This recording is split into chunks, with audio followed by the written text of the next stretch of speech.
मेरी आंखों पर पट्टी बांधी गई, मेरे हाथ पीछे की जानिब बांध दिए गए थे। मैं बेसाख्ता रो रही थी। आज की तो बात थी जब दोपहर के वक्त अम्मी ने मुझे मोहल्ले की दुकान पर चीनी लेने भेजा। मेरी उम्र 8 साल थी। मैं बहन भाइयों में सबसे बड़ी थी, इसलिए घर का छोटा मोटा सामान वालदा मुझे ही लेने भेज देती। चंद दिन से जब मैं बाहर खेलने या सामान लेने जाती तो मुझे खुद पर किसी की नज़र महसूस होती, जैसे मुझे कोई मुसलसल घूर रहा है, लेकिन मैंने इतनी तवज्जो नहीं दी। आज दोपहर के वक्त गली में सन्नाटा था, पर चून की दुकान मेरे घर से थोड़ी दूर थी।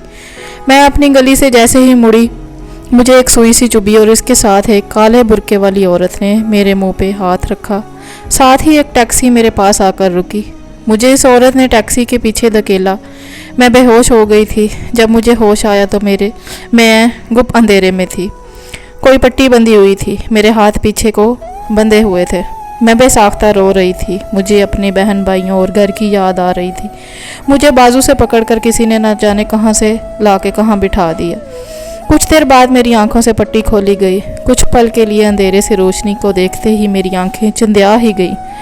मैंने आंखें बंद कर ली। कुछ देर बाद जब मैंने आंखें खोली तो एक तहखाना सा था। वहाँ मुझ जैसी और बहुत सारी लड़कियाँ थी, डरी सहमी दीवार के साथ लगी बैठी थी।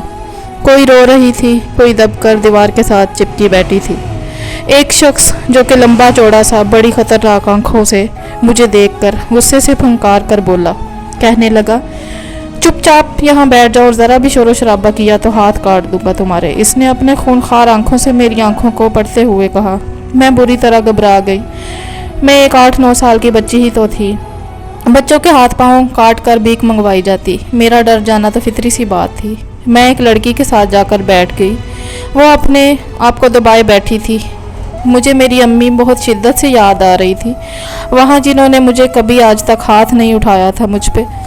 छोटे बस 2 भाई थे, इसीलिए अम्मी और अब्बू मुझसे बहुत प्यार करते थे। गोरी रंगों तो सुनहरी बालों की थी, इसलिए अब्बू मुझे गुड़िया कहकर पुकारते थे। तहखाने में बस एक ही बल्ब लगा हुआ था, जिसकी पीली रोशनी इस बड़े से हाल को रोशन करने के लिए काफ़ी थी। मेरी उम्र की 10-12 लड़कियां डरी सहमी सी बैठी थी। कुछ देर बाद एक औरत अंदर आई। वो भी इस शख्स की तरह बड़ी जिसामत की मालिक थी। चेहरे पर सख्ती थी। इस औरत की गोल गोल फटी हुई आंखें। इसने सब लड़कियों को तेज नज़र डालकर देखा और बड़े करख्त अंदाज में बोली। वो हम सब से कहने लगी कि आज के बाद तुम लोग मुझे अम्मा कहोगे और मेरी किसी बात को मानने से इनकार नहीं करोगे, वरना मैं बहुत बुरी किस्म की औरत हूँ। हम सब बच्चियाँ अपनी जगह सहम कर बैठ गई। इस औरत ने इंजेक्शन दिया रात को हमें, जिसके लगने के आधे घंटे बाद हमें बेसाख्ता भूख लगने लगी। इतनी भूख के अगर खाना ना मिलता तो शायद हम इस तहखाने में मौजूद लकड़ी कबाड़ काटना शुरू कर देती। इसके बाद हमारे सामने गोश्त के बने सालन के बड़े बड़े पतीले रख दिए गए। रोटियों के साथ न जाने कैसी बुकती के ख़त्म होने का नाम ही नहीं ले रही थी। खाना कितना मज़ेदार था, अब्बू की शिद्दत को कम करने के बजाय और ज़्यादा बढ़ा रहा था। हम सब ही खाना खा रही थी जैसे कई दिनों से भूखी थी। अजीब बात यह थी कि हमारे पेट भर चुके थे, लेकिन वो ख़त्म नहीं हो रही थी। तो तंदूर की मोटी सख्त सी रोटियां चबा चबा कर हमारे दांत भी दर्द करने लगे, लेकिन भूख मिटने का नाम नहीं ले रही थी। शायद हम एक बच्ची ने 5-5 रोटियां खा ली। एक बात हमें खुद ही वो बेहोशी सी महसूस होने लगी। आंखों में नींद भी उतरने लगी। हम सब खाना खाते सो गए, लेकिन अगले रोज़ जो हमारे साथ किया गया वो मेरी रूह को लर्जा देने वाला अमल था। कर्ब अजियत सहना किसको कहते हैं, ये इस वक्त कोई हम 8-9 साल की बच्चियों से पूछे। सुबह नाश्ते में भी हमें दाल रोटी दी गई। इसे खाने के बाद हम सब बच्चों को एक एक करके वहीं अम्मा नामी खातून बाहर ले जाती।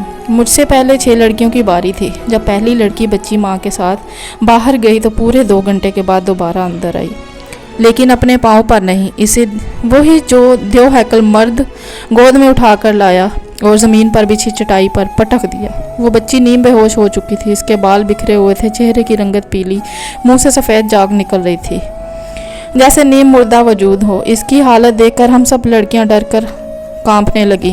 दिल ज़ोर ज़ोर से धड़कने लगा। खौफ के मारे हम सब के हलक खुश्क हो गए थे कि न जाने इस बच्ची के साथ क्या किया था। हमें ये तो मालूम नहीं था कि इसके साथ क्या हुआ, लेकिन अंदर ही अंदर दिल में ये ज़रूर अंदाज़ा हो गया था कि जो कुछ हुआ बहुत ही बुरा हुआ है। जैसे जैसे मेरी बारी करीब आने लगी, मेरे पेट में गड़े से पड़ने लगे। मेरी रंगत खौफ के मारे सर्द हो गई। मेरा दिल किसी परिंदे की मानंद फड़फड़ा रहा था। पता नहीं ये लोग मेरे साथ क्या करेंगे। मुझे इस वक्त पर रोना आ रहा था जब मैं अम्मी के कहने पर घर से निकल गई थी। और न जाने माएँ इतनी नासमझ क्यों होती हैं कि मुआशरे के हालात देखकर अफसोस भी नहीं करती, लेकिन डर बनकर अपनी बच्चियों को अकेले कैसे बेच देती हैं। ये नहीं सोचती कि कोई हवस का भूखा भेड़िया इन मासूम नाजुक सी फूल जैसी बच्चियों की ताक में गांठ लगाए बैठा हो। कई बार हमारे घर के करीब मस्जिद में बच्चों को अगवा होने का ऐलान होता, जिस पर मेरी वालदा बड़े ताज्जुब से कहती, ना जाने ज़माना क्यों इतना ख़राब हो गया। जब पता था ज़माना इतना ख़राब हो गया तो मुझे अकेले इस ज़माने की बीट क्यों चढ़ा रही है। मैं छोटी बच्ची थी, अपने सामने अपनी हम उम्र लड़कियों की हालत देखकर बिलक बिलक कर रोने लगी। अपनी वालदा को कोसने लगी। अम्मी को साफ इनकार कर देती। काश मैं दरवाजे से बाहर कदम भी ना निकालती। हाय मेरी माँ, मुझे अब कौन इन भूख के बेड़ियों से बचाएगा। ये मेरा नाजुक सा वजूद इस वहशी दरिंदों की भूख कहाँ मिटा सकता था। ये इंसान नहीं, हवस के मारे कुत्ते हैं जिनकी आंखों में सूअर के बाल होते हैं। 3 साल की बच्ची को बच्ची की नज़र से नहीं देखते, ना 8 साल की बच्ची को बच्ची की नज़र से देखते हैं। हर बच्ची बस औरत नज़र आती है। इनकी आंखों में इतनी शिद्दत की हवस की भूख होती है कि ये नज़रों से ही मुखालिफ जिन्स के वजूद को तार तार कर देते हैं। खुदारा, हम मासूमों पर रहम खाओ, हमें बाहर मत आने दो। मेरी माँ, मुझे तुमने बाहर क्यों भेजा। देखते ही बेटी अब कैसे इन जालमों का अताब का निशाना बनती है। मैं दिल ही दिल में अपनी वालदा से शिकवा गो थी। मेरा दिल चाह काश आसमान फट जाए और मैं समा जाऊं और मर जाऊं। मुझे यूं बिलखता रोता देखकर बाकी लड़कियां भी रोने लगी। मुझे टीवी पर लगने वाली खबर याद आने लगी, जब मेरी उम्र की बच्चियों की लाशें भी कचरे के ढेर से मिलती तो कभी किसी नहर के किनारे, कभी किसी बोरी में बंद, तो कभी ऐसी सफाकी देखी जाती कि हवस का निशाना बनाकर बेशुमार टुकड़ों में काटकर फेंक दिया जाता। जैसे जैसे मुझे वो सब याद आने लगा, मेरी रूह लरजने लगी। देखिए, मेरा रोना तड़पना भी तो कुछ काम नहीं आया था। मुझे वही औरत बाजू से पकड़कर चलती हुई अपने साथ ले गई।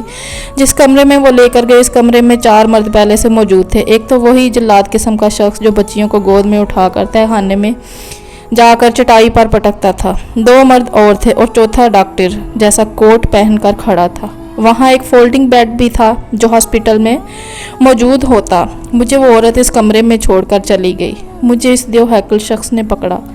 मैं पहले तो बहुत चिल्लाने लगी, अब इस देवहैकल शख्स से खुद को छुड़ाने की सही करती रही। मज़ीद अच्छी वीडियोस के लिए प्लीज़ मेरे चैनल को सब्सक्राइब कीजिए, लाइक कीजिए, शेयर कीजिए।